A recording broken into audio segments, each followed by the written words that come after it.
êtes aussi nombreux à ce séminaire. Alors aujourd'hui, on va se transporter au 27 mai 1941 dans la fosse 7 de Dourges à Montigny-et-Goël. Nous allons parler du train des mineurs et de la résistance ouvrière dans le Nord Pas-de-Calais avec Laurent Thierry. Alors, Laurent Thierry est docteur en histoire et historien au Centre d'histoire et de mémoire de la Coupole dans le Nord. C'est un des grands spécialistes des questions de répression et de déportation. Il est entre autres l'auteur de La répression allemande dans le nord de la France, aux éditions du Septentrion, et il a dirigé le livre des 9000 déportés de France à Dorin. Voilà, je vais lui donner la parole. Il sera discuté par Christine Dalbert, qui est inspectrice d'académie et agrégée d'histoire. Voilà, vous avez la parole tous les deux. Peut-être Christine qui prend la parole en premier.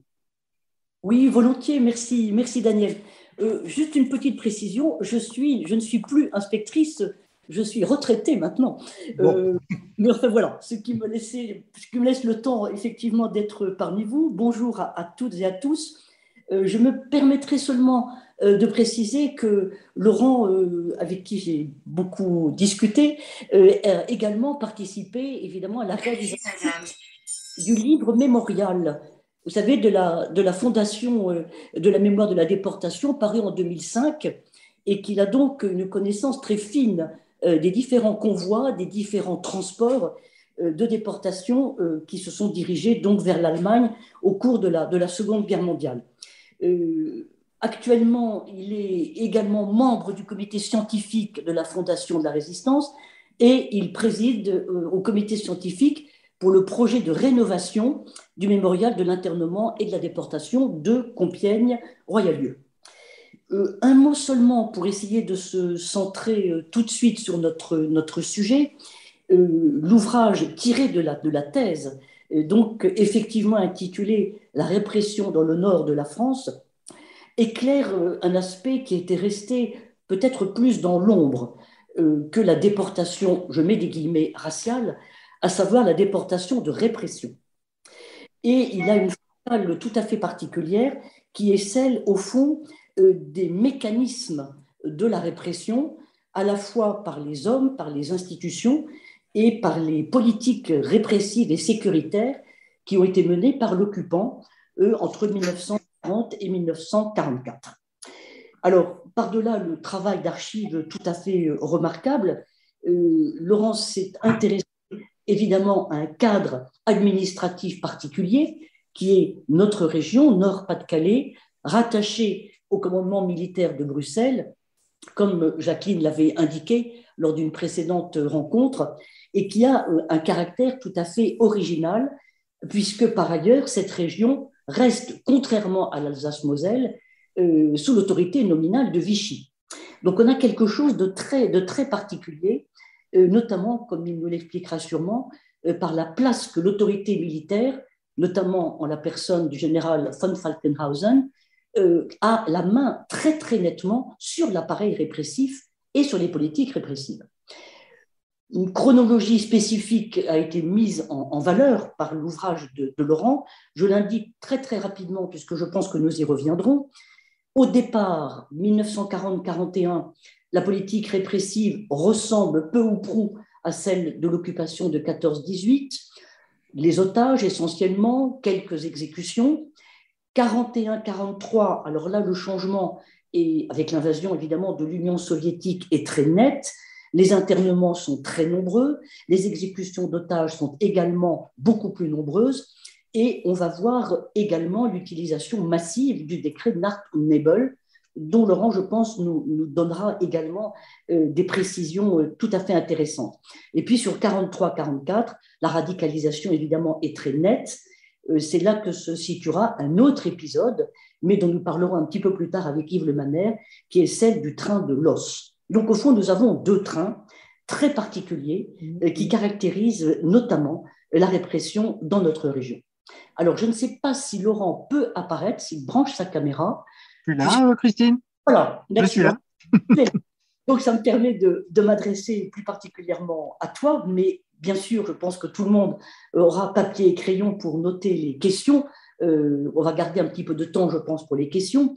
Alors, nous avons effectivement convenu d'une démarche qui n'est pas rigide, mais enfin qui permet peut-être de mettre de l'ordre dans les questions. Et je crois que la première question qui s'impose, c'est que tu nous présentes, Laurent, ce fameux train des mineurs, à la fois dans sa constitution, dans sa chronologie, je dirais peut-être également dans le destin tout à fait particulier de ces déportés mineurs, pour que nous puissions préciser l'objet dont nous parlons. Et puis, peut-être dans un deuxième temps, tu pourras nous dire comment ce train des mineurs nous renseigne sur les structures de la répression et les politiques répressives qui ont été mises en œuvre par l'occupant. Voilà, puis il y aura d'autres questions, bien sûr, qui suivront après, comme tu le sais. Donc, déjà, longtemps. Vas-y, je t'en prie, Laurent. Merci à tous. Je voulais vous remercier d'abord pour l'invitation et en particulier pour parler de ce convoi, parce que c'est vrai qu'on a souvent retenu, évidemment avec des bonnes raisons, l'épisode de la grève, qui est la grève des mineurs, qui est quand même un événement majeur de l'histoire des comportements collectifs sous l'occupation. Et puis, on a eu un petit peu tendance à oublier malgré tout ce convoi qui emmène ces mineurs vers les camps de concentration. On a souvent oublié la particularité de cet événement parce que, on y reviendra, mais c'est quand même un cas unique dans l'histoire de la déportation, d'abord par sa précocité, par les personnes qui sont concernées et le fait que les personnes qui sont arrêtées relèvent de la même catégorie socio-professionnelle, mais aussi, on le verra et je le développerai peut-être un peu plus loin, mais la manière dont l'étude de ce convoi, du parcours des personnes qu'il compose, va nous éclairer sur l'évolution du système concentrationnaire dans son ensemble, et va nous éclairer aussi, et là ça rejoint la présentation de Jacqueline Duhem sur l'occupation dans le Nord-Pas-de-Calais lors de la première conférence.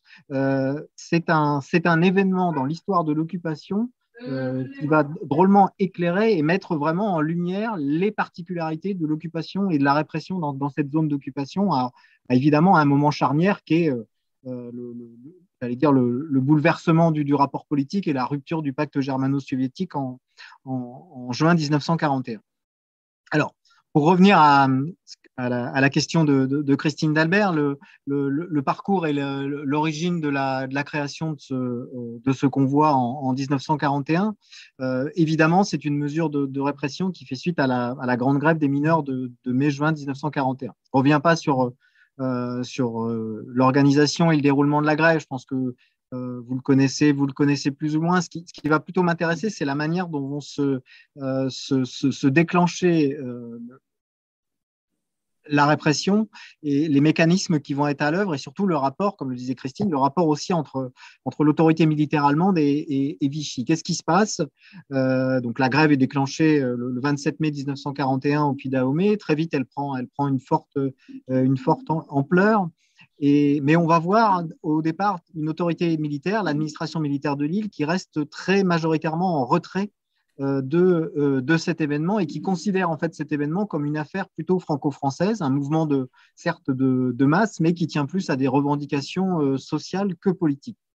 Le général Niehoff choisit dès le départ de laisser en fait la main aux autorités françaises pour réprimer cet événement, ramener l'ordre le plus rapidement, et eux, ce qui les importe vraiment, les Allemands, c'est évidemment la reprise du travail, parce que dans les clauses de l'armistice et dans les missions politiques de cette administration militaire, il y a évidemment l'enjeu économique de remettre en marche l'appareil industriel et économique du nord de la France, et bien entendu au profit des troupes d'occupation et du Reich. Mais pendant les premiers jours, au moins jusqu'au 3 juin 1941, les Allemands restent en retrait, procèdent à quelques arrestations lors de manifestations, mais on voit une administration militaire qui préfère laisser la main à la police française. En face de ça, on a une police française et surtout un préfet qui, lui, est dans une posture différente. D'abord, cette administration française et le préfet Karl poussent depuis le début de l'occupation à une répression plus sévère de la part des Allemands contre les autorités communistes. Et très tôt, les autorités françaises de Vichy, du préfet, vont tenter de montrer, preuve à l'appui, le rôle et l'importance de l'appareil communiste dans le déclenchement de cette grève. On va voir, voilà, c'est deux politiques qui vont jouer et qui vont se confronter pendant ces premiers jours de grève. Mais vous le savez, pendant ce contexte, l'administration militaire allemande, elle est toujours tenue par le pacte germano-soviétique. Elle a une position plutôt neutre, plutôt attentiste vis-à-vis du Parti communiste. Elle le confirmera. Elle se bloque à chaque fois. Elle le confirmera par la suite dans son attitude. Et donc, on a une position plutôt attentiste. Et en fait, c'est l'échec, c'est principalement l'échec des autorités françaises de ramener l'ordre et de renvoyer les mineurs au travail qui va déclencher une opération concertée dirigée par les services de l'Oberfeldkommandantur de Lille, qui va reposer sur 3 éléments pour ramener les gens au travail. D'abord, des mesures d'intimidation, de vexation à la fois économique et privative de liberté, sous la forme d'affiches, la fermeture des cafés, l'avancement de l'heure de couvre-feu pour inciter la population à reprendre le travail. Un volet judiciaire de la répression, parce qu'il s'agit pour les autorités militaires allemandes de toujours imprégner à cette répression un caractère légal. Et là, on va utiliser la justice militaire. Et dès le 5 juin, le 3 juin, un procès important va donner des condamnations de peine de travaux forcés pour des mineurs grévistes. Mais là encore, c'est intéressant de voir dans les attendus de ce jugement que l'argument massif de la condamnation de ces personnes, c'est le refus, le fait de ne pas s'être présenté au travail. Et jamais dans les attendus du jugement, il se pose la question des origines politiques de la motivation de ces personnes, si elles étaient ou non communistes. C'est important à savoir. Et puis, 3e point, le déclenchement d'une opération de représailles qui vise à arrêter, selon l'administration militaire de Lille, des agitateurs et des simples grévistes. Il s'agit d'une opération déclenchée le 6 juin à l'aube qui vise 200 grévistes pris sur des listes qui ont été fournies notamment par les différentes compagnies minières. C'est important de voir cette volonté, ce rapport simultané dans ces 3 opérations qui montre que ce n'est pas une montée crescendo de la répression, mais que c'est une opération combinée et qui porte déjà ces 3 volets. Donc, le 6 juin 1941, 6 juin 1941, à l'aide des services de la Gestapo et notamment de la Gestapo de Bruxelles qui est mobilisée à la demande de l'autorité militaire, c'est important toujours de le préciser, ce sont les militaires de l'OFK qui ont la main sur cette opération. On va aller arrêter plusieurs centaines de mineurs, y compris des femmes, sur les puits de grève, chez eux, à leur domicile, et on va commencer à les rassembler dans différents centres, notamment à la caserne Kléber de Lille, qui est dénommée comme un centre de détention, et on va procéder à un premier tri parmi ces personnes au cours d'interrogatoires. La majorité des personnes arrêtées, on l'estime à peu près 650, vont être libérées en fin de journée, mais un premier groupe de 226 mineurs va être sélectionné et mis de côté et sera envoyé, ce premier groupe, le 11 juin 1941 à la citadelle de Huy. Ils font partie de ces premiers mineurs réprimés. Il y aura un deuxième groupe le 2 juillet, constitué de 47 mineurs arrêtés aussi pendant la grève, qui rejoindra la citadelle de Huy le 2 juillet 1941 et qui donc porte au total 273 mineurs grévistes arrêtés pendant cette période. Ce qui est important de savoir, c'est qu'au moment de la répression de la grève, le 6 juin, au moment de cette opération Putz, c'était le nom du responsable du service 4 de la Gestapo de Bruxelles, c'est ce service qui a été mobilisé à la demande de l'administration militaire de Lille. L'intention des services allemands de l'administration militaire, ce n'est pas de déporter, ni d'envoyer ces éléments en Belgique à la citadelle de Huy, et encore moins de les déporter dans un camp de concentration en Allemagne, mais c'est vraiment de les mettre à la disposition des autorités françaises, de Vichy, à la condition que ces mineurs grévistes, ces agitateurs, soient envoyés dans un camp d'internement situé en dehors de la zone. On parle de camp de concentration, ce sont les mots allemands, mais un camp de Vichy qui serait en dehors de la zone rattachée. Et dès le 6 juin au soir, les pourparlers sont engagés avec les services du ministère de l'Intérieur, notamment un grand, qui est le délégué au ministère de l'Intérieur de Vichy. Et en fait, les Allemands se voient opposés à une fin de non-recevoir des autorités de Vichy qui ne veulent pas prendre en charge ces grévistes qu'elles considèrent comme des communistes. Et en fait, l'idée, c'est de laisser vraiment à la responsabilité de ces autorités allemandes ces communistes. Il s'agit aussi pour Vichy et pour le préfet Karl de mettre en fait les Allemands un peu devant le fait accompli et de montrer qu'il y a déjà un caractère subvertif qui est porté par les militants communistes dans la région et que c'est aux Allemands de prendre leurs responsabilités. Et c'est ce qui entraîne la décision pour les autorités allemandes de trouver un lieu d'internement où elle va pouvoir concentrer ces 273 mineurs grévistes qui sont sélectionnés.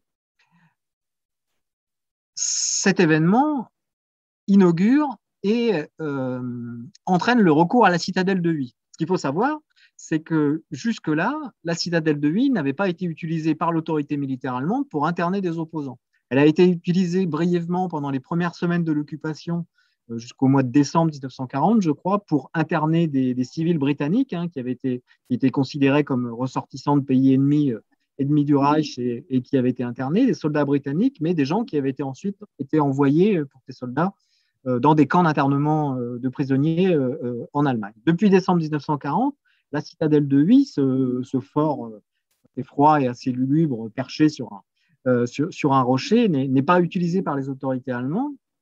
Et comme le montrent les archives de la citadelle et le registre des mouvements d'effectifs de la citadelle, les 226 mineurs qui arrivent le 11 juin 1941 dans cette citadelle inaugurent en fait ce lieu et inaugurent le registre d'écrou. Ils sont enregistrés avec les numéros 1 à 226 et on va voir arriver ensuite des communistes belges qui seront arrêtés après évidemment la rupture du pacte germano-soviétique, mais c'est une autre histoire. Et ce deuxième groupe donc, qui arrivera le 2 juillet 1941, qui fera porter l'effectif de ces mineurs grévistes à 273 qui sont envoyés donc en dehors de France. Il faut dire que jusqu'à la rupture du pacte germano-soviétique le 22 juin, qui est évidemment un temps majeur, clairement, l'intention des Allemands n'est pas encore clairement définie et rien ne transparaît dans les archives d'une intention de déporter ces gens dans un camp de concentration.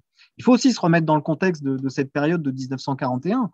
Le recours à la déportation dans les camps de concentration, il n'est pas encore délit pratique. D'abord, ce n'est pas une pratique clairement utilisée par les administrations militaires. C'est une pratique qui sera évidemment beaucoup plus développée, mais par les services de la Gestapo, principalement à partir de 1943, ces convois massifs qu'on envoie vers les camps de concentration qui partent des camps de Compiègne ou du camp de Romainville pour les femmes n'apparaissent qu'à partir de 1943. Ce n'est pas dans la logique des pratiques répressives de l'administration militaire allemande et on doit justement se poser des questions. Quelles sont les raisons qui vont amener au transfert d'une partie de ces mineurs grévistes depuis la Belgique, un mois plus tard, vers un camp de concentration en Allemagne? Il y a plusieurs éléments. D'abord, évidemment, la rupture du pacte germano-soviétique qui va aussi voir un tournant dans la politique évidemment de répression et de représailles allemandes, l'engagement du Parti communiste belge, mais essentiellement français, et en particulier dans le nord de la France, dans la lutte armée contre la présence allemande, va déclencher la politique des otages. Et dès le mois de juillet 1941, avec les premiers attentats, les attentats ferroviaires, des sabotages qui commencent à être perpétrés dans la région, le lancement d'une arrestation plus systématique et large de représentants du Parti communiste dans la région et qui vont conduire à des envois d'otages, en particulier à la citadelle de Huy. On va voir, dès le mois de juillet 1941, arriver plusieurs dizaines d'otages, près de 200 déjà, arrêtés dans le nord de la France et qui vont arriver à la citadelle de Huy.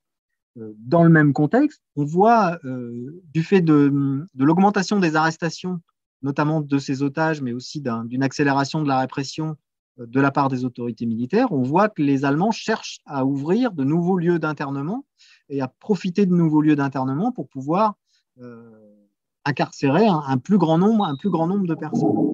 Et dans le même contexte, on voit les Allemands obliger les autorités françaises à leur déléguer une partie de la prison de Los-les-Lilles. C'est un ordre transféré à la préfecture le 12 juin 1941, donc quelques jours après la répression de la grève, pour que les autorités de Vichy mettent toute une partie de la prison de Los à leur disposition, mais en laissant un personnel administratif français. Et en fait, cet espace, toute une partie de la prison de Los, dans lequel les Allemands vont pouvoir faire interner sous la garde des autorités françaises les hommes et les femmes qu'ils auront condamnés devant leurs propres tribunaux militaires. Et puis, troisième élément qui montre aussi ce contexte particulier du mois de juin et du mois de juillet 1941, l'autorisation enfin donnée au mois de juillet 1941 aux autorités françaises de Vichy et au préfet Karl d'ouvrir un camp d'internement pour interner les communistes arrêtés par les autorités françaises, mais avec une restriction particulière, le fait que ce camp doit être installé en dehors du Nord-Pas-de-Calais, à Doulan, dans la Somme. Donc on voit qu'on est dans une période d'augmentation des arrestations, où la répression anticommuniste va aussi s'accélérer, et là les Allemands évidemment prennent part à cette organisation, et on voit surtout qu'il y a un problème conjoncturel pour les Allemands, c'est aussi de trouver de la place. Et c'est un élément qui va jouer beaucoup dans le sort des mineurs qui sont rassemblés à la citadelle de Huy. Parce qu'on va voir que l'effectif des internés à la citadelle de Huy, il sera à peu près constant pendant toute la période de l'utilisation de ce site jusqu'à la fin de l'occupation de la Belgique au mois d'août 1944. La citadelle de Huy peut accueillir en moyenne 500 détenus. Et à la fin au début du mois de juillet 1941, au moment où les politiques d'arrestation d'otages communistes en Belgique et dans le nord de la France s'intensifient, cette citadelle de Huy a déjà un effectif complet qui dépasse les 500 détenus. On voit que les Allemands sont aussi confrontés à ce problème conjoncturel. On est dans une situation où, évidemment, ils ne sont pas en mesure de proposer la libération de ces grévistes mineurs, parce qu'il faut aussi marquer le coup. Hein. C'est une volonté on est dans le cadre d'une politique de représailles. Il faut aussi montrer à la population, et en particulier à l'appareil communiste sur place, que l'autorité allemande fait preuve de sévérité. On ne peut pas libérer ces gens, parce qu'on sait aussi qu'il y a une partie des meneurs qui sont parmi ces mineurs qui sont internés à la citadelle de Huy. Donc cet élément conjoncturel, ces événements, ils vont jouer sur la décision prise par l'administration militaire de se reposer sur les services de la Gestapo à Berlin.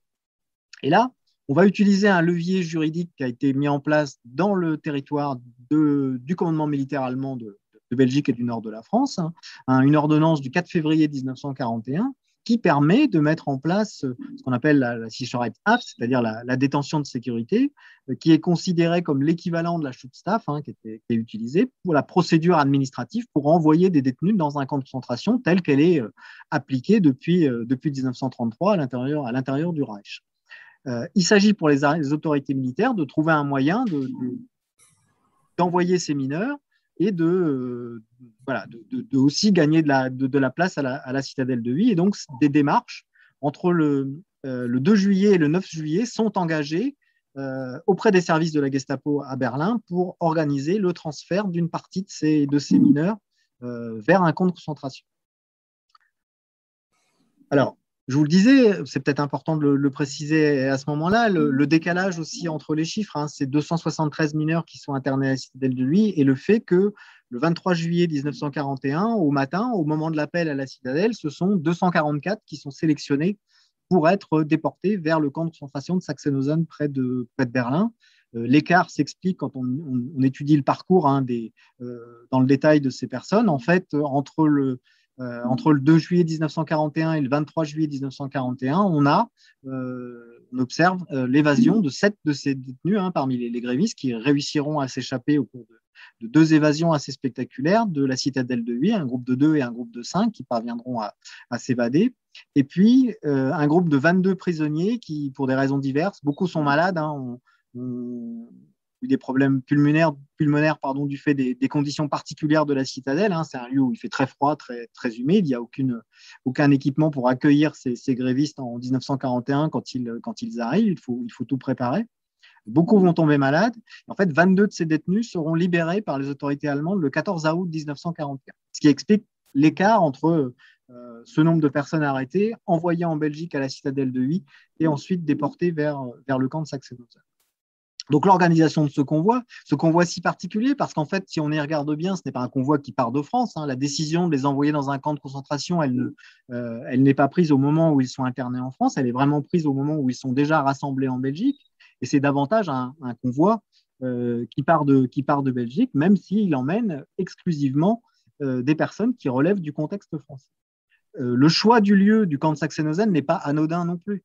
Il faut faire le parallèle avec ce convoi qui part quelques semaines plus tard de la Belgique le 15 septembre 1941, qui là emmène exclusivement des meneurs communistes identifiés comme tels, qui ont été arrêtés comme tels par les autorités belges.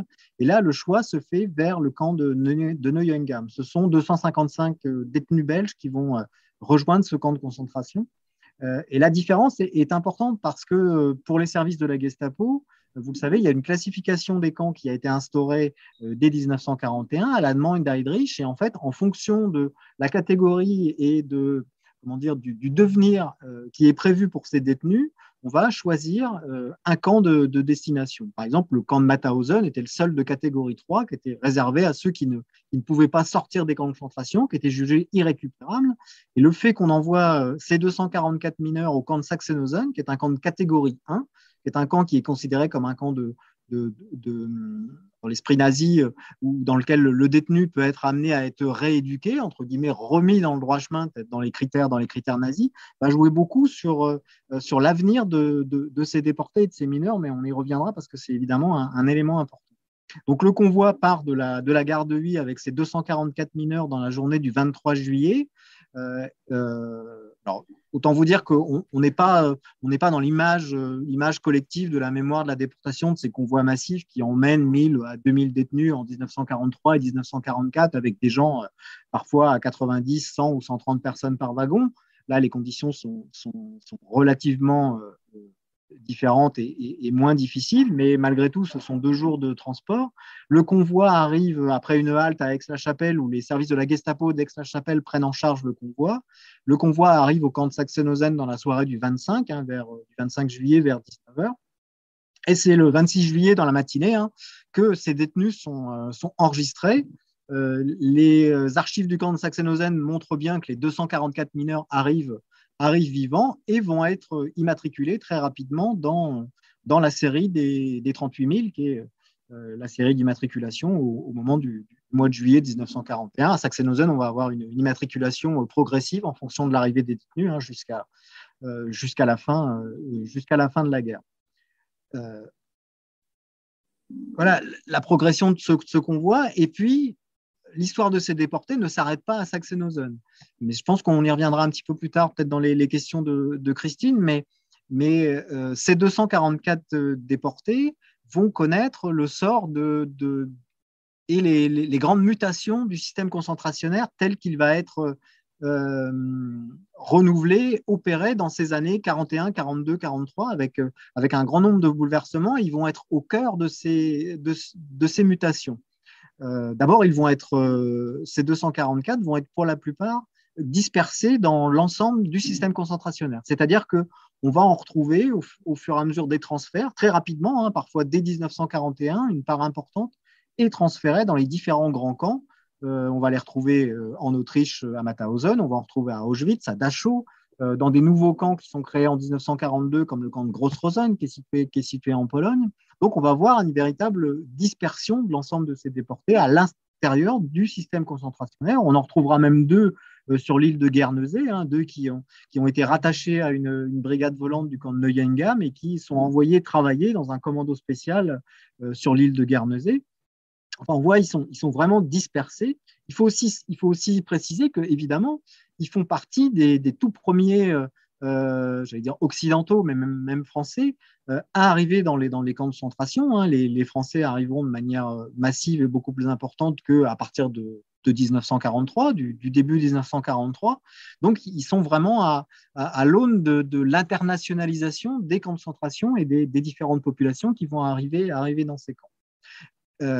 Ils arrivent à un moment aussi important, un moment où en 1941 et 1942, la mortalité est très importante dans les camps, parce qu'on est à un moment où il n'y a pas encore ce rapport qui va changer à partir de 1942, le rapport économique qui fait qu'on va aussi prendre en compte l'intérêt économique de ces détenus, l'utilisation de cette main-d'œuvre pour l'effort de guerre et pour la production de guerre, le lien avec les entreprises et le système concentrationnaire.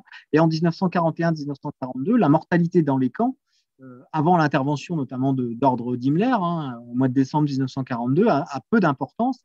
Et donc, une part importante de ces mineurs va très vite décéder, parce que pour vous donner un bilan assez rapide, 141 de ces mineurs en 1941 seront décédés, ce qui fait un taux de près de 60% de mortalité pour ces mineurs, ce qui les met à plus de 20 points au-dessus de la moyenne nationale de la mortalité pour les déportés, si on prend évidemment la déportation des politiques et des résistants dans sa globalité. Le taux de décès est estimé autour de 40%. Donc on voit une très très forte mortalité, mais aussi on voit surtout une mortalité qui est très importante dès le début de leur période d'internement dans le système concentrationnaire, puisque 97 de ces mineurs vont mourir avant la fin de l'année 1942. Donc on voit une première période qui est extrêmement mortifère pour ces déportés qui arrivent très tôt dans le système concentrationnaire. Et en 1945, pour ceux qui sont encore dans le système concentrationnaire, il y en aura seulement 35 qui rentreront après la découverte des camps par les Alliés dans les différents lieux où ils auront été évidemment dispersés. Et puis, évidemment, cette particularité de ce convoi, mais je pense qu'on y reviendra parce que c'est un des éléments majeurs et qui caractérise ce convoi par rapport aux autres convois partis de France, ce taux de libération. Le fait que parmi ces 244 mineurs, 67 vont être libérés par les autorités nazies des différents camps de concentration où ils ont été envoyés. Le processus commence à la fin 1941. On a une première libération en décembre 1941 du camp de Sachsenhausen. Et on va voir jusqu'au mois de juillet 1944 ce processus de libération qui va se poursuivre et qui va atteindre plus du quart de l'effectif du convoi. C'est évidemment un élément exceptionnel dans l'histoire de la déportation, au regard de l'ensemble des convois qu'on puisse observer depuis les différents territoires. Et c'est évidemment un élément d'autant plus intéressant qu'il faut l'interroger pour essayer de comprendre les motivations des autorités nazies. Pourquoi est-ce que dans ce cas exceptionnel, on va avoir un tel taux de libération des différents lieux du système concentrationnaire? Quels vont être les enjeux de ces libérations pour les autorités militaires et vraiment comment les expliquer? Donc là, je pense que je vais laisser la parole à Christine pour peut-être reprendre le fil des questions. Oui, volontiers, Laurent, mais tout cela est tellement passionnant et précis et rigoureux que j'ai un petit peu des scrupules à t'interrompre. Non, peut-être, puisque nous en sommes là, est-ce que tu pourrais peut-être revenir sur le sort de ces 11 mineurs qui ont été classés Nacht und Nebel, ce qui est tout de même, là aussi, un peu surprenant, et à partir de ces 11 cas, nous repréciser, parce qu'il y a beaucoup de difficultés parfois à appréhender ce concept. Nacht und Nebel, c'est souvent perçu comme une disparition sans laisser de traces. Or, tu nous montres justement à propos de ces 11 cas que ce n'est pas exactement comme ça qu'il faut comprendre le décret Keitel. Alors, d'autant que là, on est vraiment dans… Je pense qu'il faudrait une autre conférence pour expliquer la procédure Nacht und Nebel et ses effets dans le Nord-Pas-de-Calais, tellement c'est un cas complexe. Mais surtout, dans le cas de la répression de la grève des mineurs, on est vraiment dans un cas particulier de l'application de Nacht und Nebel. Le décret Nacht und Nebel de décembre 1941, c'est vraiment une procédure judiciaire, un moyen qui est mis justement dans les mains des autorités militaires pour accentuer l'effet de terreur dans les territoires occupés, en particulier en France, en Belgique, et aux Pays-Bas et en Norvège où le décret est appliqué. Et il ne faut pas y voir encore une mainmise de la part des autorités SS et de la Gestapo. On est sur une procédure judiciaire qui permet aux magistrats, aux juges des différents tribunaux militaires d'occupation et en particulier dans le nord de la France, de pouvoir, dans le cas d'affaires graves, se dessaisir d'un certain nombre d'affaires. Dans les cas où ils estiment qu'ils ne pourraient pas prononcer des peines de mort dans un temps court et surtout que, par exemple, pour des raisons politiques liées à l'occupation, à la politique d'occupation, exécuter et procéder à ces exécutions en territoire occupé pourrait avoir des répercussions négatives d'un point de vue politique par rapport aux autorités de collaboration, notamment aux autorités de Vichy dans le nord de la France, mais aussi par rapport à l'attitude de la population. Donc ça va vraiment être aussi un levier entre les mains de ces militaires pour adapter leur politique de répression en fonction des périodes de troubles plus importants. Et la particularité du nord de la France, contrairement à ce qui va se faire ailleurs, notamment dans le reste de la France occupée, c'est que comme l'administration militaire de Lille et de Bruxelles va continuer à garder la main sur les politiques de répression et de déportation jusqu'aux toutes dernières semaines de l'occupation, jusqu'à la fin du mois d'août 1944, cette procédure Nacht-und-Nebel, elle va continuer à être appliquée selon ce mode et le pivot donc, de cette répression va être entre les mains de ces juges et de ces autorités militaires. Et on va voir, jusqu'au départ du train de l'os, le 1er septembre 1944, des juges décider de la déportation ou non de ces personnes. En gros, la procédure NN, elle dit à ces juges, si vous ne pouvez pas procéder à des condamnations et des exécutions dans un temps relativement court, on vous propose de vous dessaisir de ces affaires au profit de juridictions spéciales qui sont installées en Allemagne et qui reprendront ces affaires pour les juger sur place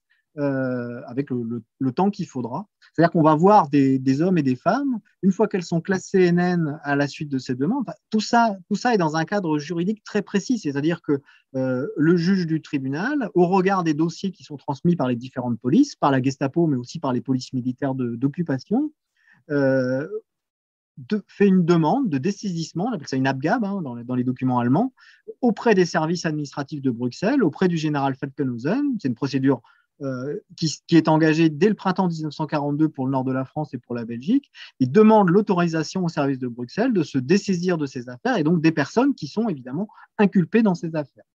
Et une fois que l'accord de Bruxelles est donné, on va voir d'abord, là où ça renvoie à la procédure NN, le secret est totalement imposé sur ces personnes, c'est-à-dire qu'aucune communication n'est faite non seulement aux familles, mais aussi à l'administration française sur le sort et le devenir de ces personnes.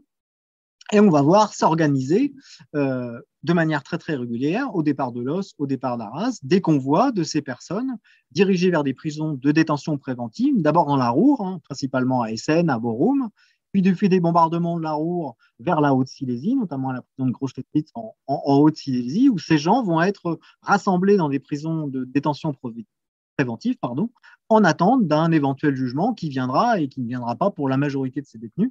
Et c'est uniquement une fois que la procédure NN sera abrogée au mois de septembre 1944, vous voyez, très tard, donc après la fin de l'occupation du nord de la France, que ces détenus concentrés dans les prisons seront remis à la Gestapo avec à charge pour la Gestapo d'envoyer ces personnes dans un camp de concentration. C'est là qu'on verra la majorité des déportés NN du nord de la France, pour les hommes, être envoyés au camp de Gross-Rosen, qui est situé le plus proche de la prison de Groß-Teplitz. Donc voilà une procédure qui est un processus qui est fondamentalement judiciaire et géré par l'administration judiciaire. Là où la Gestapo va intervenir dans ce processus, c'est qu'à partir de 1942, elle va utiliser cette dénomination NN et le caractère secret qui est marqué, j'allais dire quasiment au fer rouge, sur ces détenus. Elle va utiliser ce qualificatif de NN sur une certaine catégorie de ces détenus à l'intérieur des camps de concentration. C'est-à-dire que pour certains détenus qu'elle juge les plus dangereux, elle va imposer dans ces camps l'attribution du statut de NN, c'est-à-dire que ces détenus sur leur tenue rayée vont avoir les marquages NN en rouge peints sur leur tenue rayée dans le dos et sur leur pantalon. Et ça va, évidemment, ça va empêcher à ces détenus, d'ailleurs on voit dans le cas de certains des mineurs, qui pour la plupart avaient le droit de correspondre avec la France entre le mois de juillet 1941, au moment où ils sont arrivés à Sachsenhausen, et au moment où ils sont classifiés par les services NN, on voit qu'ils n'ont plus du tout le droit de correspondre. Ça veut dire que ces détenus, du jour au lendemain, on leur impose dans les camps un secret total. Et puis surtout, ce qui peut être paradoxal, mais ce qui va malgré tout permettre à pas mal d'entre eux de s'en sortir, c'est qu'on va leur imposer à ce que ces détenus restent à l'intérieur des camps centraux et ne soient pas dirigés vers des commandos particulièrement meurtriers. Donc on va voir ces NN regroupés dans les camps de concentration, soumis à un strict secret, mais malgré tout, d'une certaine manière, relativement protégés, des transferts les plus meurtriers vers les commandos de travail les plus meurtriers. Donc on voit aussi ce paradoxe qui casse avec cette image de volonté d'extermination des NN. On n'est pas là, on est dans une image différente, même si évidemment il est hors de question de voir renvoyer ces NN en France, et ces NN ne font évidemment pas partie des 67 libérés qu'on connaît dans le convoi des mineurs. C'est-à-dire que le choix d'application de ce statut DNN sur les mineurs, il va se faire bien entendu sur ceux pour lesquels on estime qu'on a les dossiers les plus chargés. C'est-à-dire que dès le départ, les services de répression de l'administration militaire de Lille a considéré que parmi ces 244 mineurs qui ont été envoyés dans les camps, il y avait deux groupes différents. Il y avait vraiment un groupe qui considère comme ceux des meneurs, des gens qui ont incité les autres à arrêter le travail, qui ont participé à l'organisation de la grève. Et puis, il y a ce que cette administration militaire, elle considère comme, elle l'appelle comme ça, hein, des simples agitateurs, c'est-à-dire des gens qui, en gros, la seule chose qu'on peut leur reprocher, c'est de ne pas avoir repris leur travail pendant la période de travail. Donc, on est allé éplucher pour ces personnes les plannings de travail dans les mines pour voir si, en effet, au moment où on est allé les arrêter chez eux, ils devaient ou pas être à leur travail. Et ça a été un critère pour sélectionner ces personnes et les envoyer à la citadelle de Huy et ensuite au camp de Sachsenhausen. Donc déjà, on voit très très vite, il y a deux groupes distincts, vraiment entre ce groupe qui est moins nombreux, hein, de ce que l'administration militaire de Lille et la SS va considérer comme des meneurs, qu'il n'est évidemment pas question de renvoyer chez eux et de libérer, et puis ce groupe déjà qui est un peu mis à part, que l'administration militaire juge comme des gens qui ont une responsabilité moindre et qui, on le verra, mais eux peuvent sont censés peuvent être remis dans le droit chemin, j'ai envie de dire, être rééduqués dans le cadre du principe tel qu'il est prévu dans les camps de concentration dès leur création. Merci pour ces précisions. On entre vraiment là de plein pied dans la complexité finalement des structures, dans leurs interactions, parfois dans leurs contradictions. Est-ce que tu pourrais peut-être nous dire, nous résumer les choses à cet égard? En quoi ce train finalement nous renseigne-t-il sur l'appareil répressif qui est à l'œuvre évidemment dans la zone rattachée, dans notre région?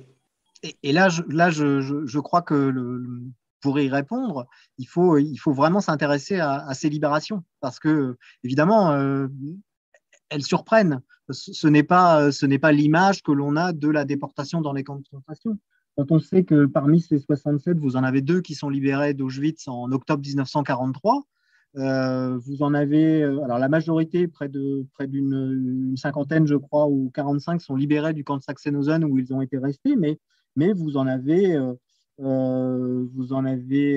qui sont libérés de Dachau, 3 qui sont libérés de Dachau, 1 qui est libéré de Buchenwald, avec une chronologie qui est assez longue. C'est-à-dire que, je vous disais, la première libération intervient au mois de décembre 1941. Il s'appelle Robert De Bruyne, hein, c'était un employé à l'arsenal de Douai. Il était d'Aubry et lui, il est libéré le 25 décembre 1941. Libéré du camp de Sachsenhausen, hein, archive à l'appui, et lui rentre chez lui au début 1942, il va reprendre son travail. Ce sont des gens qui sont soumis à un contrôle policier, mais malgré tout, il y a une libération. Et libéré d'autres camps, il y a le cas de Ferdinand Fleury, hein, qui était né en 97, qui était mineur à Hénin-Liétard, et qui, lui, est libéré le 26 août 1943 du camp de Mauthausen, et qui, après plusieurs passages dans différentes prisons allemandes, rentre aussi dans le nord de la France pour reprendre son travail. Alors évidemment, ces phénomènes, ils interrogent, ils surprennent par leur caractère imposant par rapport au nombre. Il y a dans l'histoire de la déportation de France, il y a toujours des exemples, hein, mais ce sont vraiment des cas, des exemples ponctuels, des cas à la marche. Ça existe, ce n'est pas. Mais sur une telle ampleur, sur une telle période et sur un tel volume de déportés, évidemment, ça interroge. Et en fait, voilà, il y a 2 éléments. Ça renvoie évidemment à la politique d'occupation qui est menée pour le territoire par l'administration militaire de Lille. Les archives montrent que ces libérations, elles n'émanent pas de la direction des camps de concentration ou des services du RSHA à Berlin. Elles émanent d'interventions de la part de l'administration militaire de Lille. Ce sont les services de l'administration militaire de Lille qui interviennent auprès des services de la Gestapo et de la SS à Berlin pour obtenir ces libérations, parfois après des échanges assez virulents, de manière assez insistante, parce qu'elle entend récupérer ces détenus qui ont été envoyés dans ces camps de concentration. Et comme je vous le montrais, parfois, elle ne va pas hésiter à aller les chercher très loin, puisque ces gens ont été dispersés dans l'ensemble du système concentrationnaire entre 1941 et 1944, Et ça veut dire qu'on va aller chercher ces hommes, où qu'ils soient, à Mauthausen en Autriche, à Dachau en Bavière, et ceux qui sont restés évidemment à Sachsenhausen. D'ailleurs, on va voir, là aussi c'est un moment important de la chronologie, la majorité de ces libérations se fait au mois de septembre 1943. Il y a une vague de 33 mineurs qui sont libérés le 22 septembre 1943 et qui rentrent de manière collective dans le nord de la France, à ce moment-là. Et c'est évidemment, d'un point de vue temporel, c'est évidemment un moment important parce que ça correspond aussi à un changement de politique d'occupation et de déportation qui est mené par le général Falkenhausen. C'est un moment où le général Falkenhausen obtient du RSHA à Berlin et après un accord signé avec le camp de concentration du camp de Würth-Hertogenbosch, qui est ce camp un peu oublié de la mémoire collective. Il n'y a pas beaucoup de Français qui sont passés par ce camp, mais essentiellement des gens du nord de la France. Ce camp de concentration, qui a un statut de camp de concentration depuis le mois d'août 1942, Falkenhausen obtient au mois de septembre 1943 l'autorisation de ne pouvoir emmener exclusivement les gens arrêtés dans son ressort, Nord-Pas-de-Calais et Belgique, vers ce camp de concentration, et plus dans les camps du RSHA à l'intérieur du Reich. Et surtout, il obtient du commandant du camp de concentration de Würth-Hertogenbosch l'assurance que l'administration militaire de Bruxelles conserve l'autorité sur les décisions en matière de devenir de ces détenus, sur le fait qu'ils soient transférés, qu'ils soient libérés ou éventuellement qu'ils soient mis à mort. Donc, on voit cette espèce de recentralisation de la politique du commandement militaire allemand de Bruxelles autour de ce camp et autour de la gestion des personnes arrêtées dans son territoire. Et là, ça renvoie fondamentalement à ce qui se passe pour ces mineurs. Qu'est-ce qu'on voit? On voit une administration militaire qui tient à garder la main sur les détenus qu'elle a fait arrêter, qu'elle a fait déporter dans ces camps de concentration, mais elle n'entend pas laisser l'ASS ou l'autorité de Berlin prendre la main sur le devenir de ces personnes. Ça peut paraître surprenant, mais en même temps, si on replonge dans l'histoire du système concentrationnaire et dans la vocation première de ces camps, rappelez-vous que la création de ces camps, c'est l'internement des opposants en Allemagne, l'ouverture des camps dès 1933, les premiers, les opposants au régime nazi, les opposants politiques, tous ceux qui n'entrent pas dans le cadre nazi, évidemment, les homosexuels, les communistes, les asociaux, les chômeurs. Mais dans cette démarche d'internement dans les camps de concentration, il y a cette notion de rééducation, souvent rééducation par le travail forcé, par des conditions évidemment difficiles, mais avec cette notion que cette rééducation, elle peut conduire à une libération et une réintroduction dans la société allemande telle qu'elle est évidemment organisée par les nazis. Et là, on voit que le cœur de la politique de l'administration militaire de Lille, elle est centrée sur cet avenir politique qui est prévu et auquel ils ont été préparés en amont, avant l'invasion et avant l'occupation de la région, le fait que ce territoire sera, dans un futur proche, une fois la paix établie en Europe et la paix signée avec la France, que ce territoire aura un régime particulier.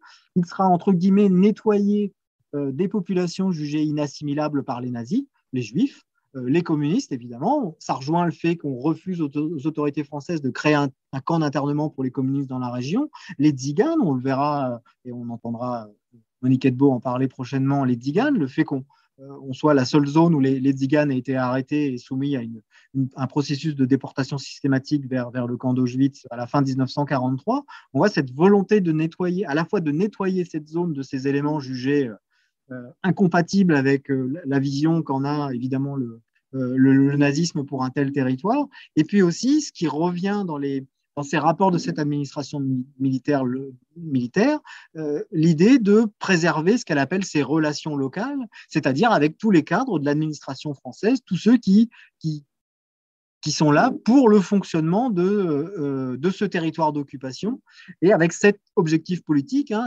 et géographique de faire de ce territoire, après cette paix, un État nord-flamand. Et donc, on voit que dans cette politique qui conduit à la libération de ces mineurs, il y a cette démarche qui est au cœur du système concentrationnaire et qui nous ramène à l'essence de la création de ces camps. Pourquoi est-ce qu'ils avaient été faits au début? Cette volonté de rééducation d'une partie des gens qui sont jugés comme en dehors de la communauté nationale du Reich. Et c'est en ça que ce convoi il est intéressant parce que il nous renvoie aussi à la globalité du fonctionnement de ce système concentrationnaire. On le voit aussi dans le parcours de ces mineurs à l'intérieur de ce système, dans leur évolution.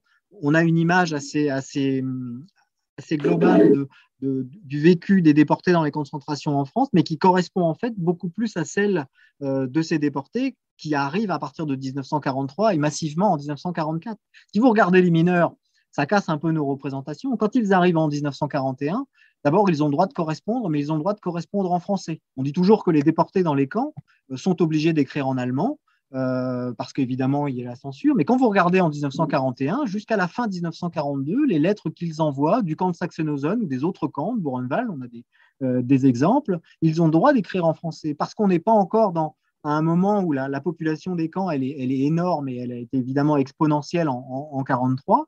Donc, on peut encore se permettre, dans l'organisation du camp, de laisser les détenus écrire dans leur propre langue. On voit aussi que l'attribution du triangle avec la mention de la nationalité, elle n'est pas effective en 1941 pour ces déportés mineurs. Elle viendra après coup. Là encore, ça rejoint au phénomène d'internationalisation avec l'arrivée de plus en plus massive de gens qui viennent des 3-4 des quatre coins de l'Europe, hein, y compris de l'Union soviétique, et qui va nécessiter évidemment, pour le bon fonctionnement du camp et de ses systèmes, l'indication sur la tenue de la nationalité et d'un signe particulier. Donc on voit que s'intéresser à ces mineurs dans le système concentrationnaire, ça nous apprend encore beaucoup de choses sur l'évolution de ce système concentrationnaire et son fonctionnement interne. Merci, Laurent, pour toutes ces précisions. Et en fait, dans ta réponse, forcément, se trouvent mêlées les autorités et la politique qu'elles mènent. Donc, c'est vrai qu'on ne peut pas véritablement dissocier. Et je crois que tout le monde comprend et touche du doigt cette originalité très forte qui est donc la place persistante et jusqu'au bout, tu le dis même jusqu'à l'été 44, donc on en reparlera avec Yves Le Maner un petit peu plus tard pour le train de l'os. Ce sont vraiment les autorités militaires qui gardent la main sur un certain nombre de décisions, donc sur un certain nombre de destins, y compris lorsque ces mineurs se trouvent dans le système concentrationnaire nazi. On a compris aussi cette extraordinaire et effroyable mobilité dans les camps. On peut être envoyé dans un commando, ça peut signer votre arrêt de mort, ou bien on n'est pas envoyé dans tel commando. Et là, effectivement, le train des mineurs et le destin de ces mineurs nous le remontrent. Alors, j'ai peut-être basculé, parce que je vois que le temps passe, sur une autre question à laquelle nous avions réfléchi, puisque cette soirée est aussi consacrée à la résistance, et pas seulement à la répression de la résistance, ou des manifestations hostiles à l'occupant. Tu as travaillé aussi sur les cheminots, notamment sur d'autres catégories. Est-ce que tu pourrais nous dire, au fond, quelle place occupent les mineurs dans la résistance par rapport à d'autres catégories, ouvrières ou non, les cheminots, les autres catégories sociales, les ouvriers, les métallurgistes, les ouvriers du textile? Est-ce que nous avons les moyens de mieux connaître, au fond, cette résistance? Et est-ce que les mineurs nous permettent effectivement de dresser ou non une originalité dans la résistance de notre région?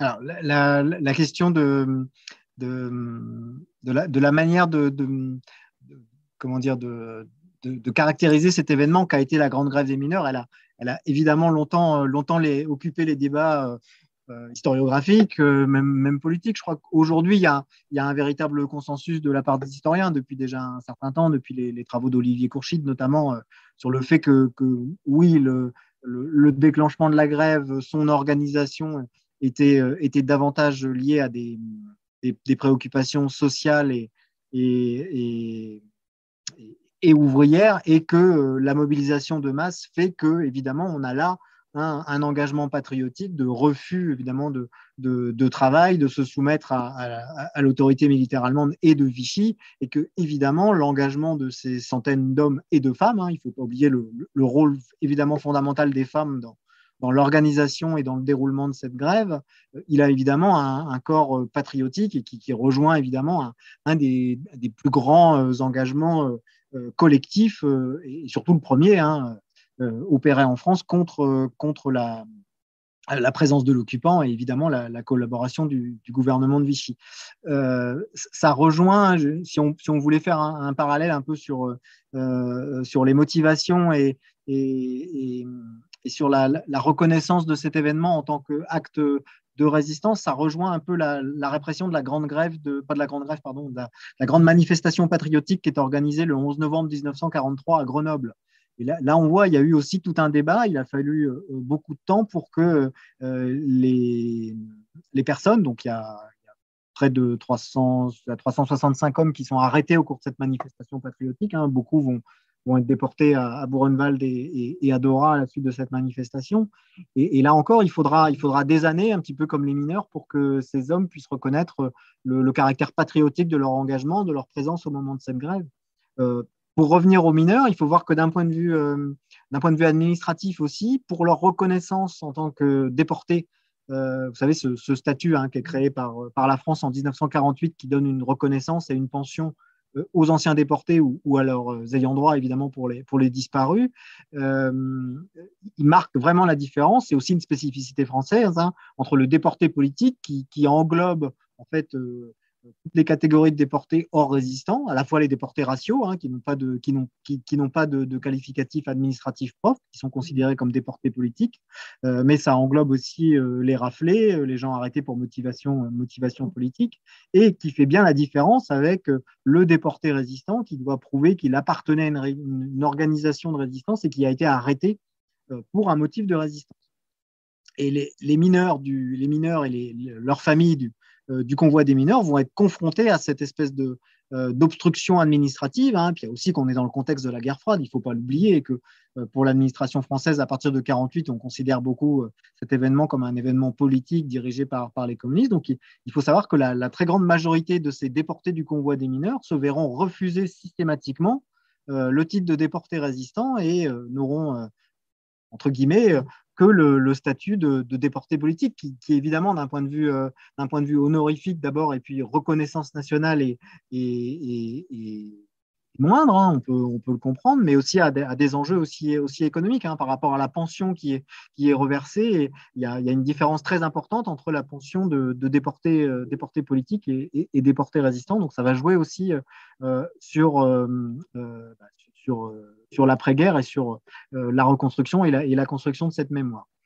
Pour revenir à la question des mineurs dans la résistance, si on s'intéresse plus particulièrement à l'engagement, et puis évidemment, là, c'est un indicateur que moi je connais mieux et qui me paraît évidemment difficilement attaquable, c'est le bilan de la répression, que ce soit au niveau de l'internement, des fusillés ou des déportés.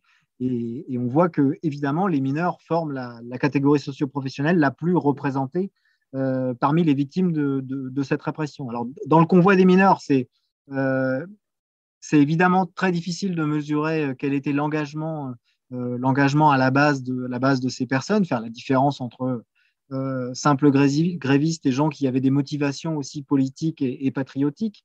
Mais évidemment, quand on étudie l'activité de la lutte armée, en particulier des groupes communistes à partir de l'été 1941 et jusqu'au printemps 1944, on voit évidemment une surreprésentation de cette catégorie socio-professionnelle dans ce bilan de la résistance et de la répression. Il suffit d'aller voir les plaques à la citadelle d'Arras et de voir les professions qui sont inscrites pour voir la surreprésentation des mineurs parmi ces fusillés. Alors, certes, tous n'étaient pas résistants, mais une grande majorité ont quand même payé leur engagement dans la résistance et dans les combats pour la libération du territoire.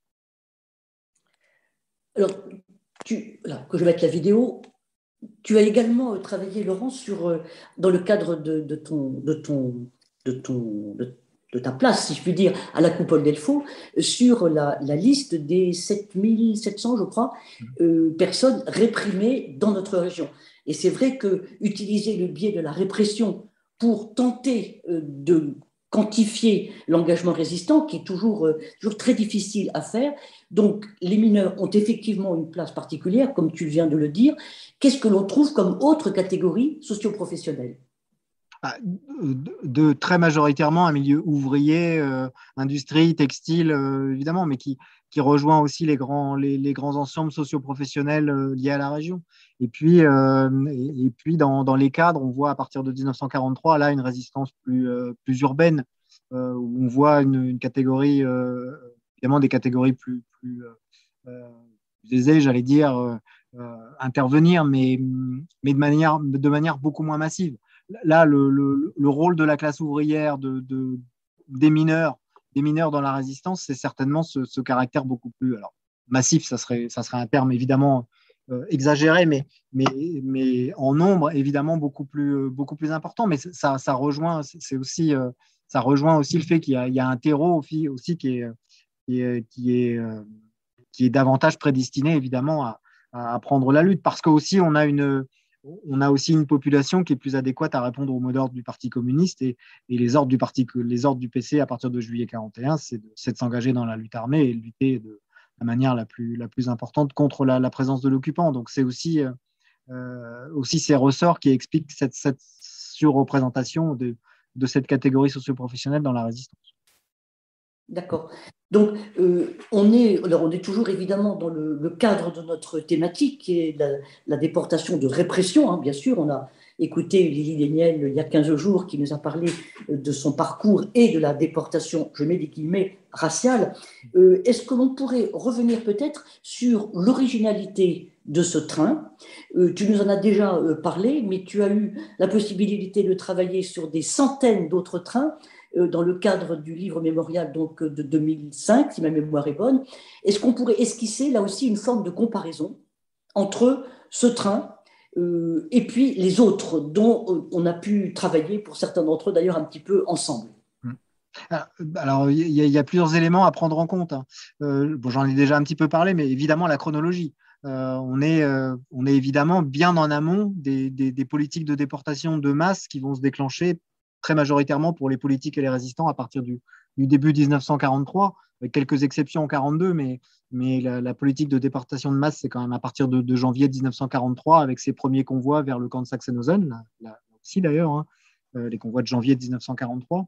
Mais il y a des parallèles quand même à faire avec d'autres opérations de représailles. Un exemple aussi à l'ouest, c'est la déportation de 550 otages juifs qui sont arrêtés à Amsterdam au mois de février 1941 et qui sont déportés au camp de Mauthausen. Ça veut dire que les administrations militaires d'occupation, elles ont quand même des exemples. Déjà, elles peuvent avoir à l'esprit l'idée que ça peut être en cas de mouvement d'opposition de masse, hein, là c'est le cas au moment de la grève des mineurs, ça peut être un recours ponctuel pour réprimer un soulèvement collectif de la population. Évidemment, vous vous doutez bien que si, je vous l'ai dit, le pivot de la répression contre la résistance jusqu'à la fin août 1944, et on le voit encore dans le contexte du train de l'os, hein, le pivot de la répression, ça va être vraiment l'appareil judiciaire et les tribunaux militaires. Évidemment, l'administration militaire, elle est incapable d'envoyer 250 ou 300 mineurs devant les tribunaux militaires, sans compter qu'ils le disent eux-mêmes. Pour la très grande majorité de ces gens, on n'a aucune preuve et on est incapable de les inculper devant ces tribunaux militaires. Donc là, on est dans un processus vraiment de représailles et qui va d'ailleurs inspirer majoritairement les convois d'otages qui vont être lancés depuis Paris, hein, depuis le commandement militaire allemand de Paris, à partir de 1942.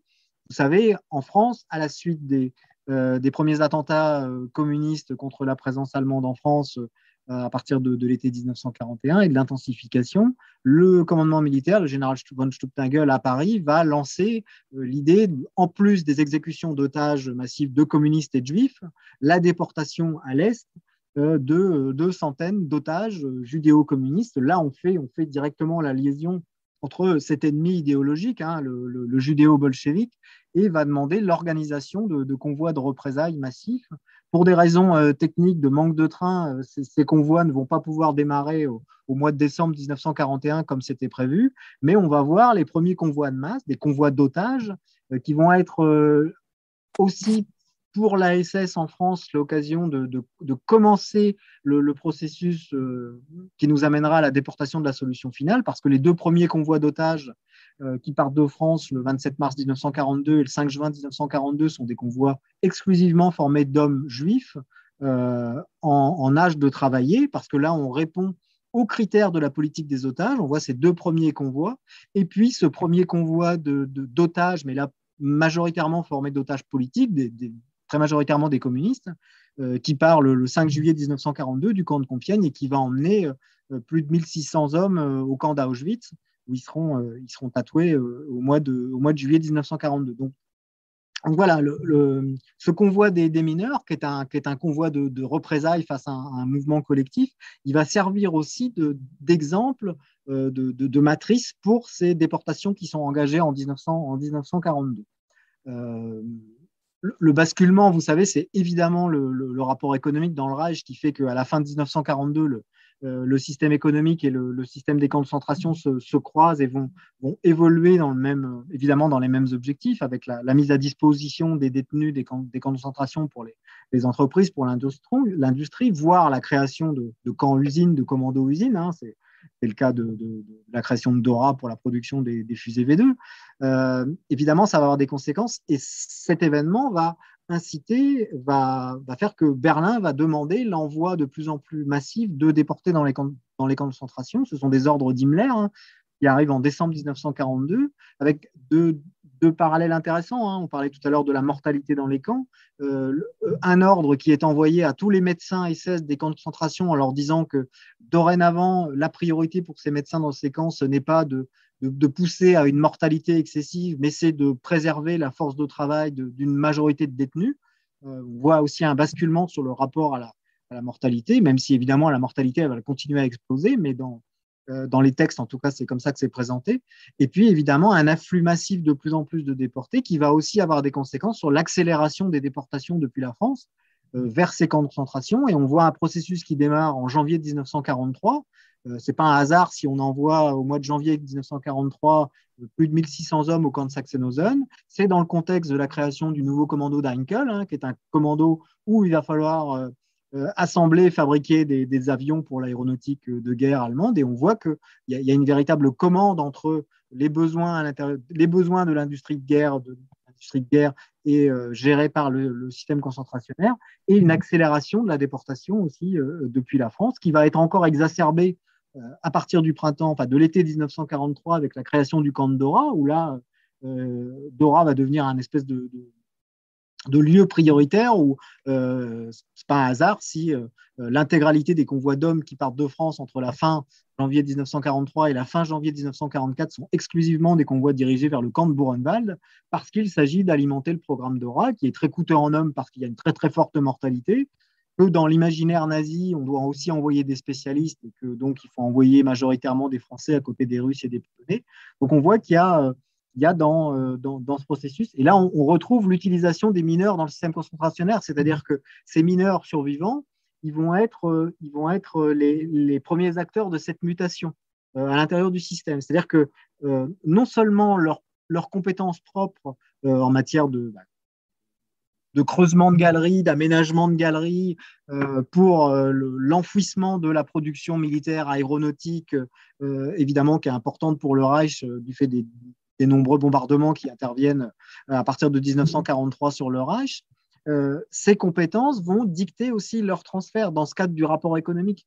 Et on voit ces mineurs envoyés dans les nouvelles créations de nouveaux commandos. C'est le cas de Gross-Rosen, du camp de Wewelsburg, hein, qui va devenir un commando important du camp de Buchenwald. Et là, on les voit arriver dans des situations où il s'agit de creuser des nouvelles galeries, d'aménager des galeries.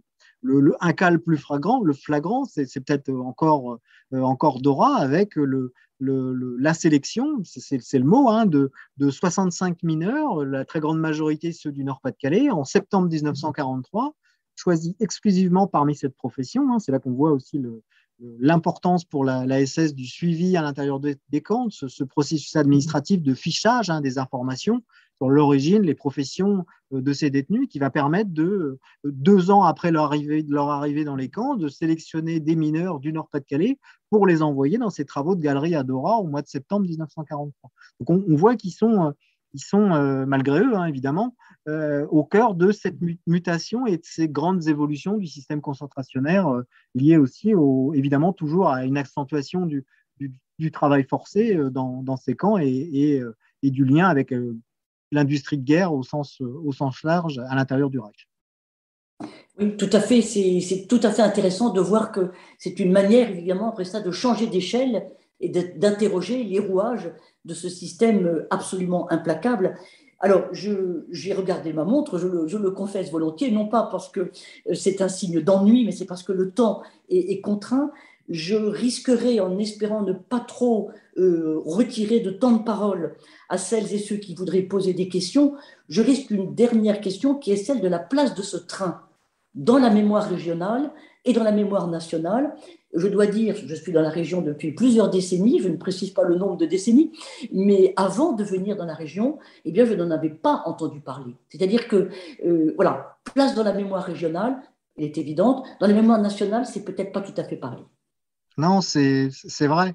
Alors, pour parler franchement, avant d'être intégré aux travaux de la Fondation en 2000 et de travailler plus spécifiquement justement sur ces déportés originaires du Nord-Pas-de-Calais, j'en avais jamais entendu parler non plus. Il n'y avait jamais eu de volonté d'identification aussi, de créer une liste la plus exhaustive possible aussi de ces mineurs. C'est un travail qui a été mené pour la Fondation avec ses défauts. D'ailleurs, je signale une erreur qui est dans le livre mémorial en 2004, mais je peux d'autant plus la critiquer qu'elle est de ma responsabilité, puisque c'est moi qui ai fait ces recherches à ce moment-là. Mais on a essayé de trouver une date, évidemment, parce qu'on est aussi dans une mémoire collective où on a l'impression que ce convoi des mineurs, c'est un convoi un peu classique qui part du nord de la France et qui est destiné à un camp de concentration. Donc, on a essayé de trouver une date la plus plausible du départ de ce convoi. Donc, on a mis une date au 13 juin 1941. Ce qui apparaît dans le livre mémorial, ce qui contredit évidemment ce que je vous ai dit tout à l'heure sur le fait qu'il y avait deux groupes distincts qui étaient envoyés à la citadelle de Huy et qu'en fait ce convoi il est plutôt formé en Belgique à la citadelle de Huy qu'en France vers les camps. Et c'était l'image qu'on en avait en 2004 au moment de la publication des travaux pour la Fondation de la mémoire de la déportation. Et c'est évidemment le travail aussi à partir des archives de la citadelle de Huy en Belgique, d'avoir retrouvé le mouvement d'effectifs qui permettait de mieux comprendre aussi ce processus, que ça a permis d'affiner les choses et qu'on connaît mieux le parcours et l'évolution de ce groupe en déportation et la manière dont il a été composé. Alors, pour revenir à la mémoire, c'est vrai que c'est souvent un convoi qui est oublié dans la mémoire collective. Si la mémoire de la grève, elle est encore, elle sert encore d'exemple pour marquer un événement collectif, pour marquer les comportements collectifs du refus. Puis il y a aussi que la grève, elle a été beaucoup utilisée évidemment dans la mémoire communiste, parce que c'était aussi le faire-valoir pour le Parti communiste de montrer que le PC s'était engagé dans la résistance avant la rupture du pacte de Germano-soviétique. On n'a pas hésité aussi à faire le lien entre cette grève et le déclenchement de la répression sanglante, qui va évidemment frapper les premiers résistants communistes à partir de la fin juillet 1941 et mois d'août 1941. Donc il y avait aussi toute cette propagande derrière qui a permis que la grève elle ait une empreinte un peu plus nationale. Mais c'est vrai que le convoi des mineurs, en lui, il est resté très majoritairement oublié. Il l'est encore très fréquemment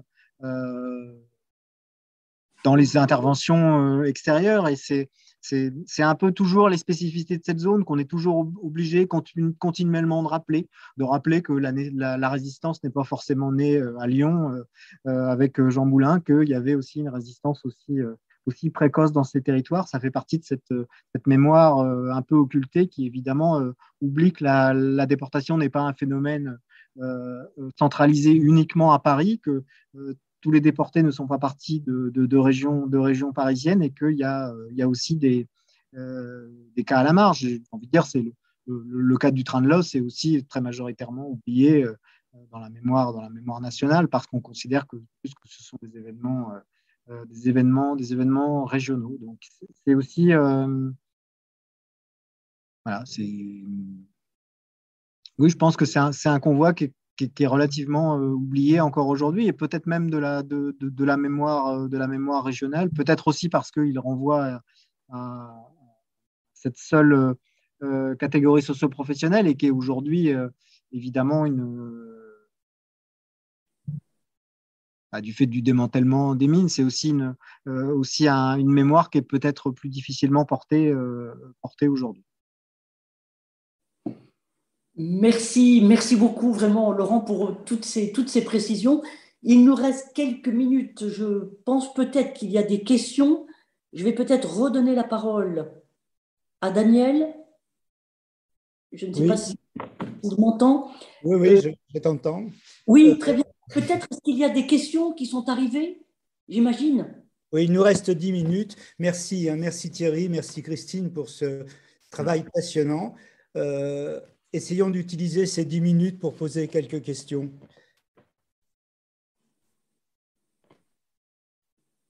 Alors, je ne sais pas s'il y en a dans le fil. Alors, oui, Non. posez les questions, vous pouvez lever la main. Vous avez une petite touche en bas où il y a réaction et vous levez la main. Ou sinon, vous prenez directement la parole en pensant à ouvrir votre micro. Alors, c'est vrai qu'on a, on a toujours des questions sous le coude, mais ça serait bien peut-être que certains… Oui, Bonjour, Nadine Lopez. D'abord, merci pour cet exposé vraiment brillant et très intéressant.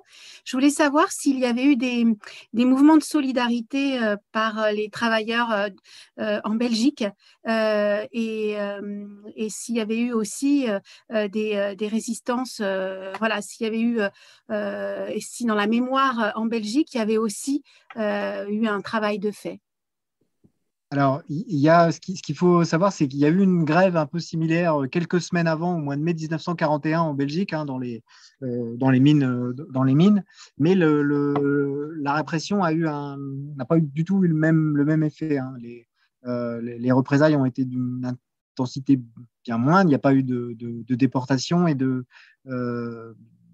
d'arrestation collective. La répression a été gérée de manière beaucoup plus politique, et l'administration militaire, le général Falkenhausen, a même plutôt répondu aux revendications des grévistes et des mineurs en accordant davantage de nourriture, d'effets aux mineurs, ce qui d'ailleurs a peut-être aussi facilité le déclenchement de la grève dans le nord de la France, avec cet exemple, le fait qu'il n'y ait pas eu une répression aussi dure que ça et sanglante en Belgique, a peut-être aussi inciter un peu plus les mineurs du Nord en se disant, bah, après tout, pourquoi est-ce que nous, on ne ferait pas la même chose? On aurait peut-être accès à quelques-unes des revendications, mais bon, on voit que il y avait malgré tout une différence importante qui a été faite entre l'occupation en Belgique et dans le nord de la France.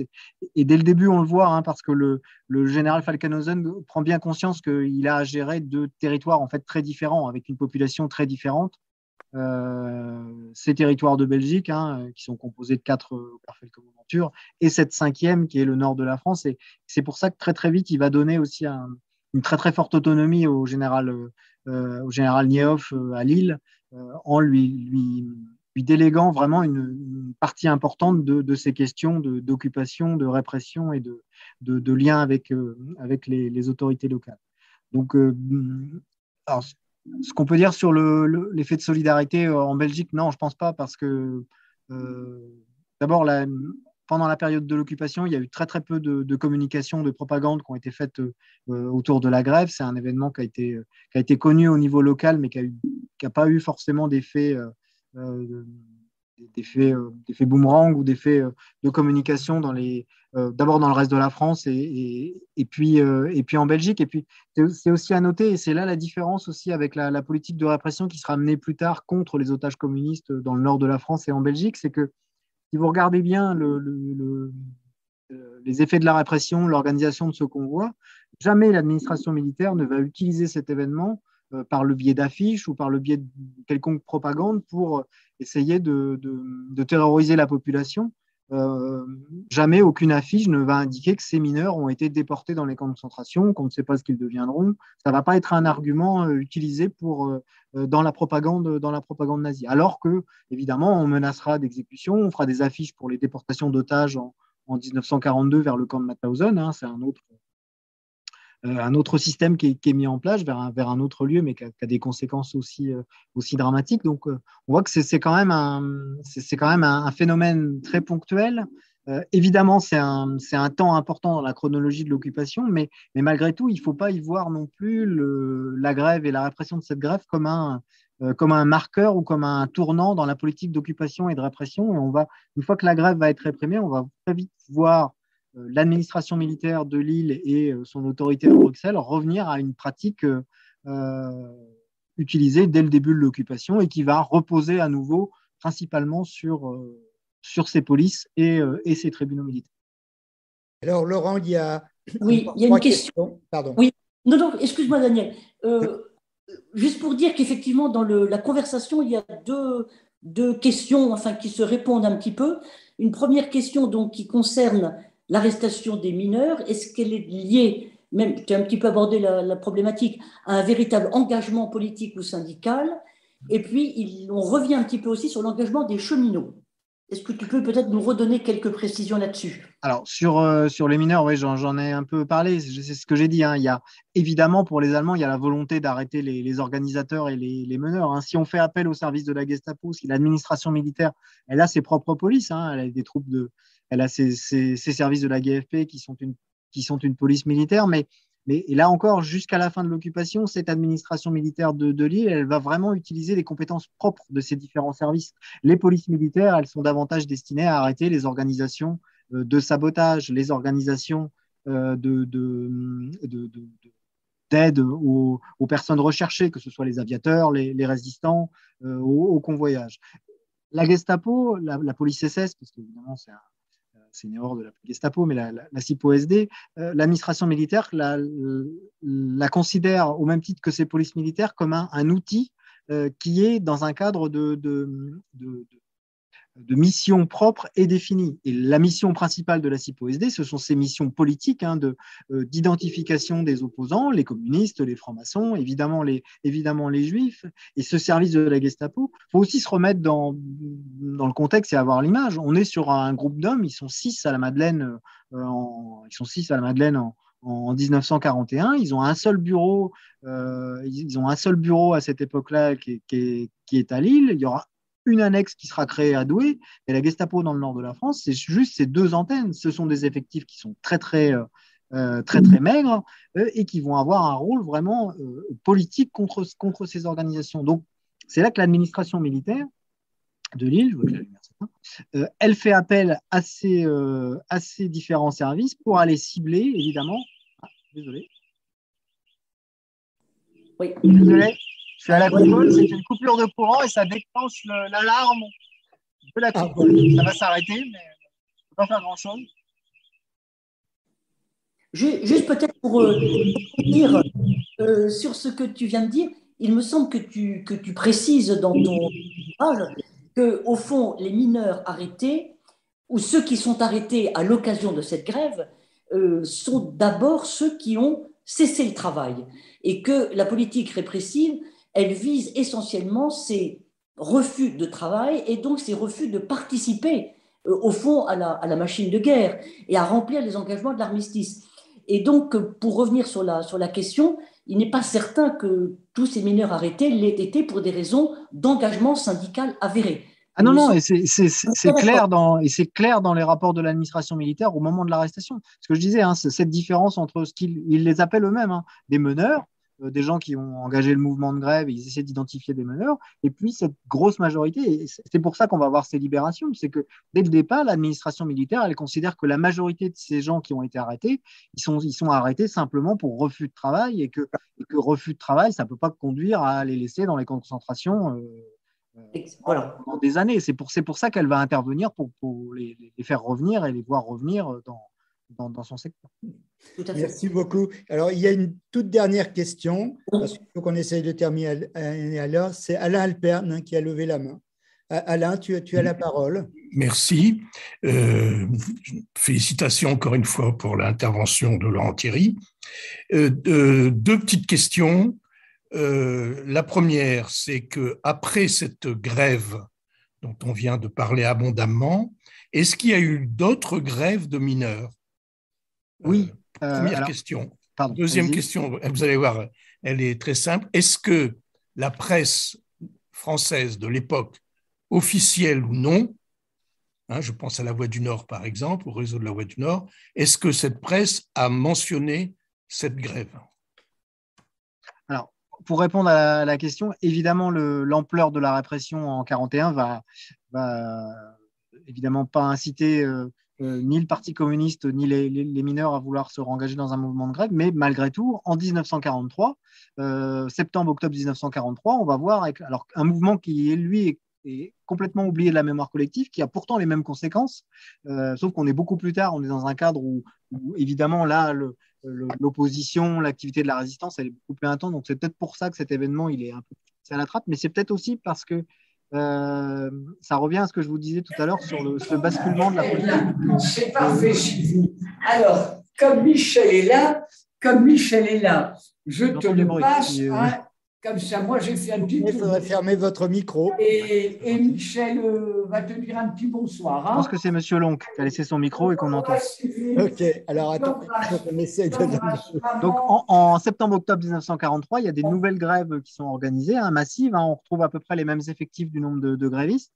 Et là, la politique de l'administration militaire, elle reprend exactement les mêmes méthodes qu'en 1941. Mesures vexatoires, mesures judiciaires, on fait arrêter quelques grévistes meneurs, on les condamne devant les tribunaux militaires à des peines de détention de travaux forcés, 4-5 ans, ils sont déportés dans des prisons pour purger leur peine, et on arrête 200, je n'ai plus le chiffre exact, mais 210 mineurs, en gros, arrêtés dans les différentes puits de mines. Sauf que la différence, en 1943, c'est ce que je vous disais, le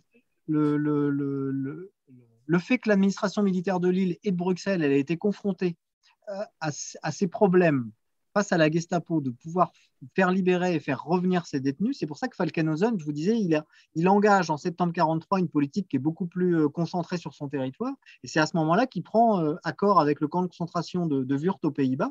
Et en fait, ces 250 mineurs, je n'ai plus le chiffre en tête, ils sont envoyés au camp de Wurt-Hertogenbosch en tant que détenus politiques. Ils sont immatriculés, ils ont la tenue rayée, ils ont le triangle rouge des politiques, et ils vont passer 2 mois en rééducation au camp de Wurt-Hertogenbosch, et ils vont revenir fin janvier 1944. Et là, on a des rapports des renseignements généraux français qui voient arriver 170 types qui ne savent pas d'où ils viennent. Ils vont les interroger sur leurs conditions. Donc, ils expliquent que voilà, ils étaient dans un camp de concentration où les personnes sur lesquelles c'était le plus difficile, c'était pour les juifs du camp, qu'ils étaient soumis au travail forcé, qu'ils avaient une tenue rayée, ils arrivent, ils sont tous rayés.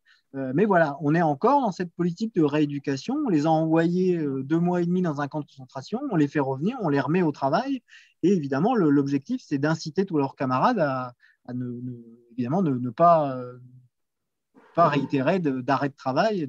Parce que, évidemment, c'est l'enjeu fondamental pour cette administration militaire. L'enjeu, il est évidemment la production de charbon, le rôle économique. Il s'agit évidemment que l'appareil de production, il fonctionne et interdire tout mouvement de grève. Mais c'est intéressant aussi parce qu'on voit qu'il n'y a pas forcément entre 41 et 43 une radicalisation, des mesures qui auraient conduit à une mortalité plus importante. Au contraire, l'adaptation de la politique dirigée par Falkenhausen en 1943, elle va avoir des conséquences moindres parce que ces 250 déportés qui sont envoyés au camp de Wurt, qui est un camp de concentration, mais qui est malgré tout un camp où les conditions sont bien moins difficiles que dans les camps du Reich, ces 250 mineurs, ils rentrent tous plutôt en bonne santé après ces 2 mois de rééducation.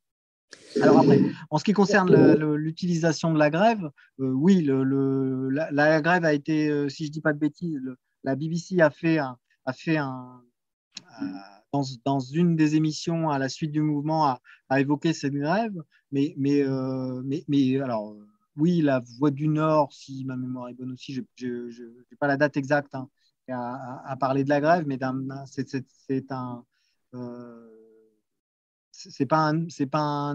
va pas devenir un outil utilisé dans la propagande de la résistance parce qu'on considère dès le départ qu'il y a déjà une ambiguïté sur les conditions de l'engagement et le caractère patriotique de cette grève. Et puis évidemment, en ce qui concerne la presse officielle, donc évidemment la presse de collaboration, non, elle ne fait pas mention de cette grève et de ses conséquences. Donc c'est un événement qui va vite être muselé, évidemment, dans la propagande, quelle qu'elle soit. Merci beaucoup, Laurent. Merci aux 2 intervenants. Vous nous avez fait vivre un moment passionnant. Ça aurait été un grand moment de ce séminaire. Alors, il y a plein de messages de félicitations. On va essayer de vous les enregistrer, on vous les fera parvenir. Encore merci.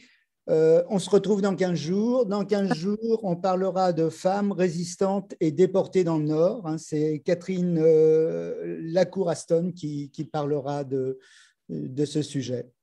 encore merci beaucoup aux intervenants. Merci à tous. Merci à vous. Merci à vous. Au revoir.